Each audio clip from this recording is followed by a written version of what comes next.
You are listening to Reels Movie Podcast. I am your host, Z. And before I get into this review, let me remind you to subscribe to the channel, hit that thumbs up button, leave a comment below, hit that bell for notifications, and you'll never miss a future episode.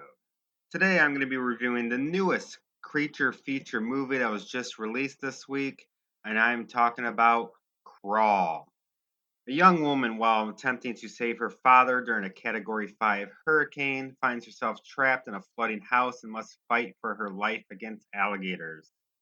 The first time that I saw any type of previews for this, I honestly thought this was a movie that's going to be on the Sci Fi channel. It has all the makings of a cheesy creature feature that they show all the time on the channel. It all seems like a different take on the Sharknado series. But I will admit, I was totally wrong. Crawl is actually a fun movie that builds tension. Not so much on the scares, though, but it still is a very fun ride to be a part of. Is Crawl a great movie? No. But it lives up to what it is going to be fun. It does have a campy feel to it, but in a good way. So a Category 5 hurricane comes into Florida, and Haley goes to check on her father in their old house. She finds him in the crawl space of the house.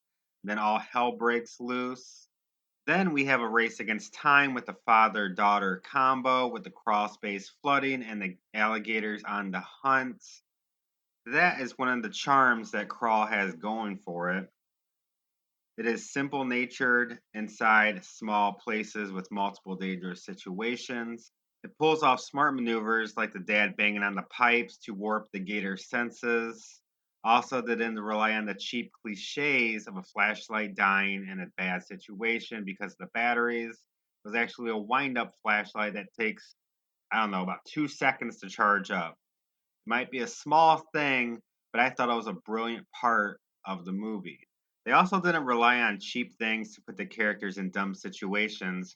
We actually have two smart characters with Haley and her dad, which I was very surprised that they went that route with the two smart characters. One of the things that you sit in awe at is that the Gators were CG, and you honestly couldn't really tell. They looked amazingly real and terrifying, especially when the first one burst through the stairs to reveal the Gators and the upcoming horror. Even though there is just so much good to this movie, there are a few instances that the questions the story that they have going. The first one is Haley gets bit in the leg numerous times, gets bit in the arm, almost gets her arm tore off, but she acts like she's fine and it doesn't bother her, and that she can even swim faster than the gator.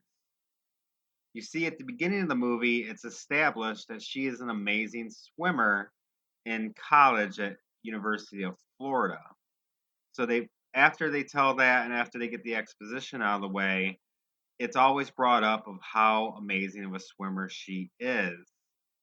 And it's also told in some father-daughter bonding moments while they're trying to figure out what's happening. It's kind of like a pickup, a motivational speech by the dad. It just bothers me that she gets bit, whipped around by the gators, and she can still swim faster than the gators. So the key ingredients of her character is built up and it's executed very well, but unbelievable with the amount of pain that she suffers. The other point that I'm seriously questioning of why was this even in the movie, Haley finds some gator eggs that were already hatched, and they even show a baby gator coming out of a shell. But after that, that plot point disappears and acts like it has never happened.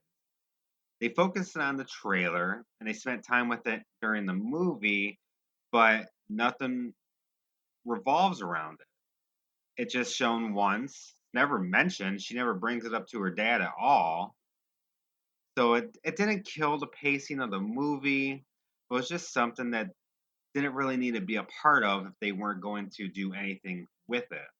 But I'm going to give Crawl a B. Thank you for listening to this episode of Reels Movie Podcast. If you like this episode, make sure you hit that thumbs up, leave a comment below, subscribe to the channel, and hit that bell for notifications, and you're never going to miss any future episodes. I'll see you later.